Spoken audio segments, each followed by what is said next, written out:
I want to start by talking about how I've experienced the confidence gap in my own life. Although I was a pretty happy and confident little girl, around puberty, things started to shift.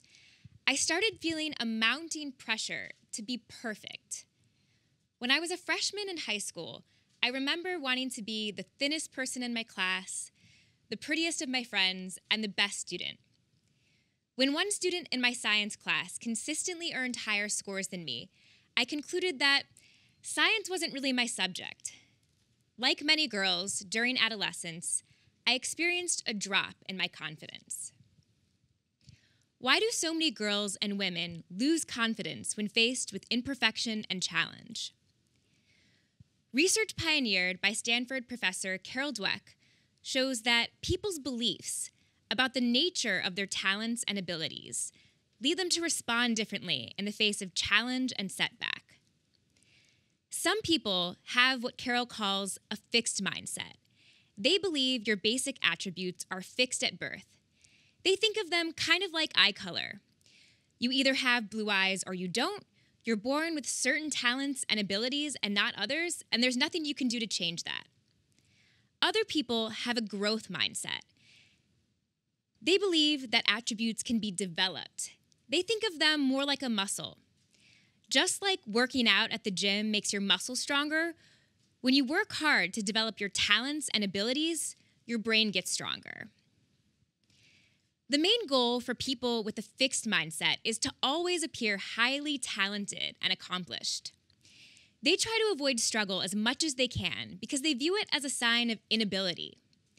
They don't like to put effort into things because they think, if I have to try, I must not be very good at this.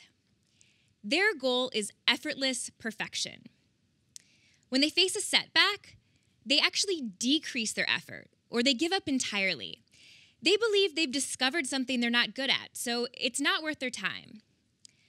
But the main goal for people with the growth mindset is to always be continuously growing and developing.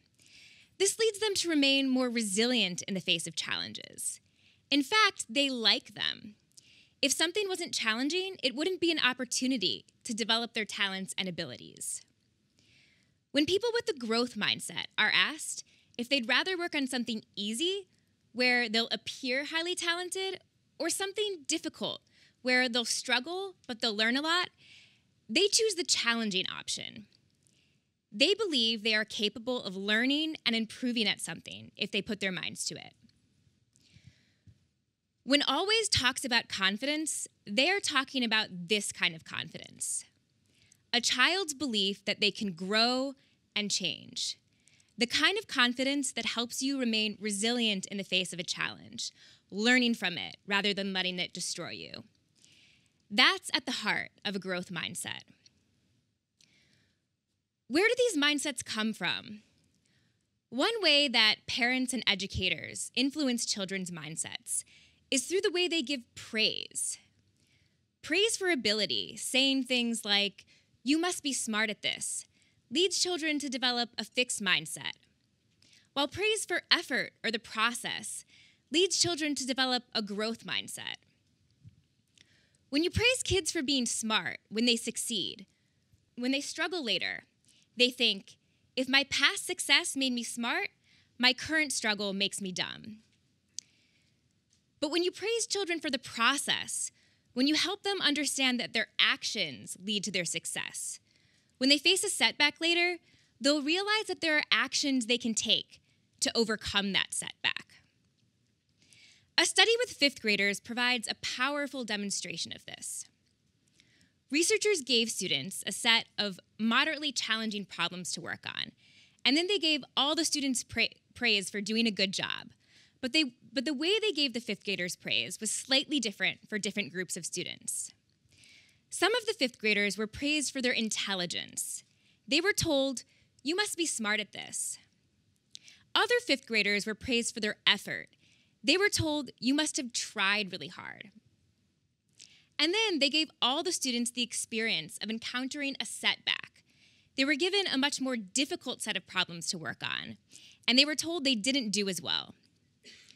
The students who were given intelligence praise were much more demoralized by this setback. while the students who were given effort praise remained resilient and may have even learned something from the setback. When the students went back to working on easier problems, the students who were given effort praise did significantly better on those problems than the students that were given intelligence praise.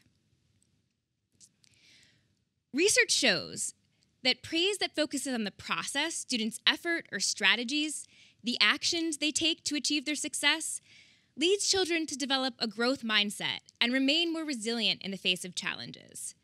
Unfortunately, research also shows that boys are more likely to get this type of praise than girls. In my own research, in a study led by Liz Gunderson, we found that parents of children as young as 1 to 3 years old gave process praise to little boys more than to little girls. So girls are less likely to get the type of praise that helps them remain resilient in the face of a challenge. The good news is that mindsets can be changed.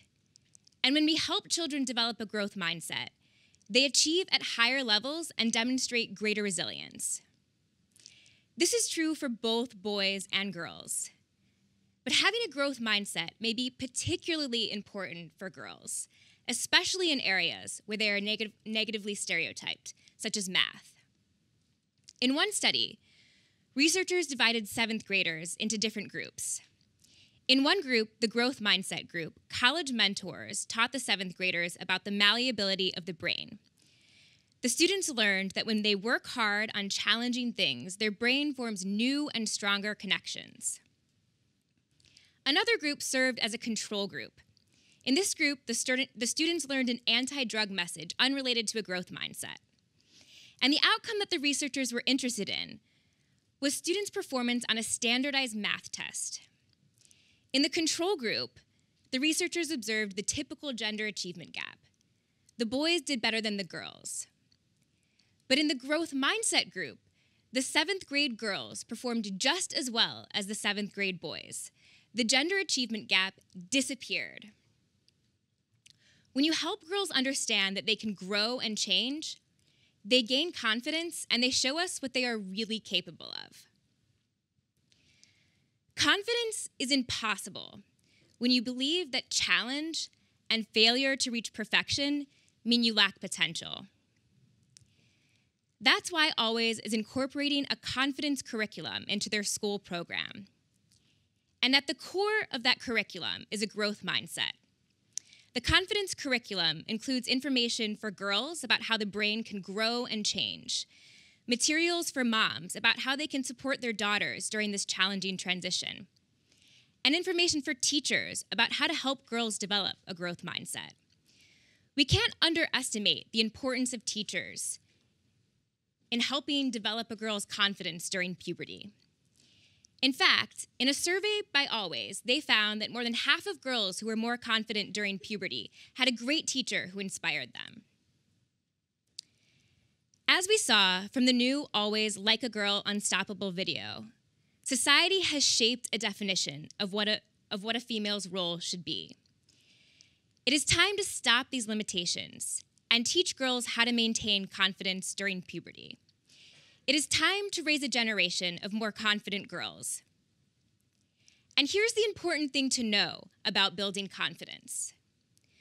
We don't build confidence by simply telling girls that they can do it. And we certainly don't do it by praising girls for being smart or pretty or naturally talented. We do it by focusing on girls' growth, development, and resilience. Because when we do that, we'll see that girls really are unstoppable. Thank you.